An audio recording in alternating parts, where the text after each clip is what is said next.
I'm a Robco PDQ-88B Mark I Securitron, you silly goose. We're the finest in personal civil robotic security on the market.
I take it you've come to deliver the platinum chip?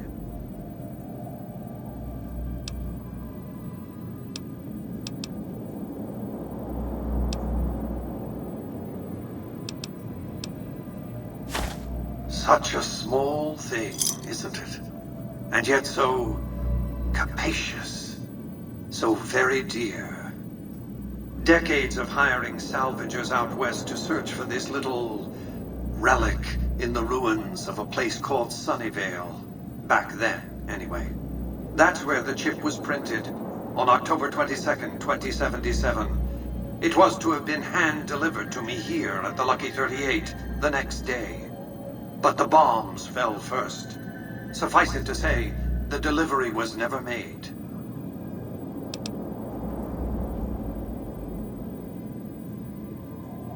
Yes, so far as you've seen, all it does is change the picture on the Securitron's face screens from policemen to soldiers. But as you'll see, some things are more easily shown than told. Take the elevator all the way down to the bottom level, and you'll see what I mean. Don't worry, you'll like what you see. We have much to accomplish, you and I.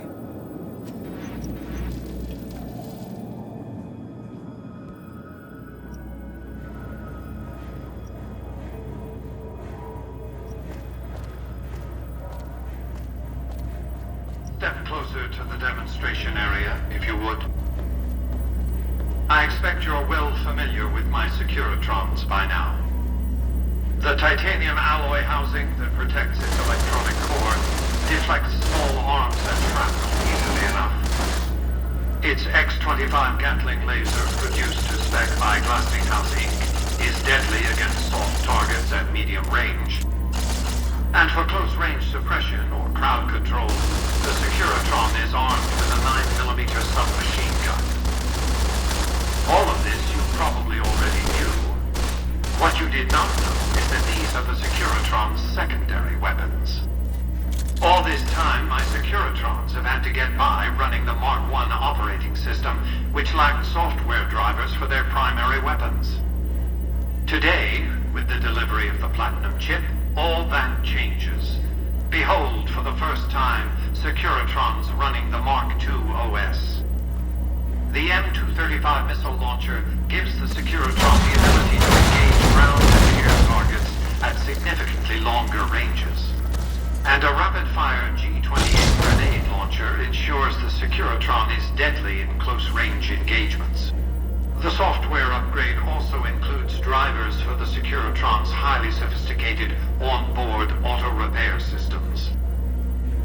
Altogether, the Mark II software upgrade confers a 235% increase in combat effectiveness per unit. The city of New Vegas finally has soldiers worthy of protecting it. Return to the penthouse now. We have much to discuss. Trips to the basement are rarely so educational, don't you think? I've since broadcast the upgrade to every Securitron in range of my transmitters, and I must say, it's causing quite a stir down on the Strip.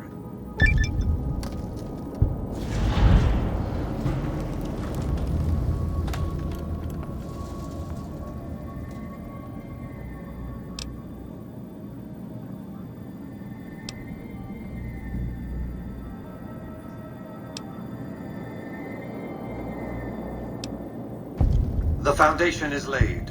My Securitrons on the strip are upgraded, and those at the fort ready for action. Now it's just a matter of adjusting the attitudes of some lesser groups while we wait for Caesar's Legion to attack Hoover Dam.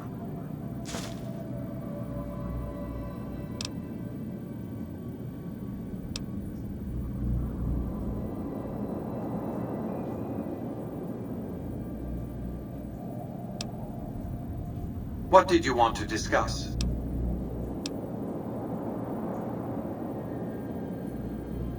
That's because he ceased to be relevant when you recovered the platinum chip. Revenge doesn't interest me. Progress does. Sorry to deny you a moment of primate triumph, but you'll have to go elsewhere to sound your barbaric yawp. What else did you want to discuss? General Oliver's strategy, or tunnel vision, as I like to call it, has been to mass troops at Hoover Dam. He wants to outfight the Legion in a straightforward slugging match, and then, when they rout, pursue and destroy them in detail. A crushing, decisive victory of this sort would overshadow the tactical ingenuity of Chief Hanlon's defense 4 years ago, you see. A good deal should be obvious to you by now. I won't spoil the rest by talking out of turn. What else did you want to discuss? Yes, of course. But refraining from those dietary practices is a primary requirement of their contract. They've been good to their word. Put together one hell of a resort hotel, too. From what I hear, I'd want to eat at the Gourmand every night, if I were ambulatory. What else did you want to discuss? Hoover Dam, of course. A hydroelectric dam. The NCR had it up and running at 50% capacity within a year of occupying the dam. By treaty, New Vegas receives 5% of its output. More than enough. What else did you want to discuss?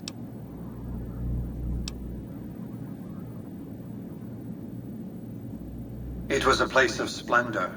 As magnificent as today's strip may seem, it's but a shadow of the neon paradise that was Las Vegas.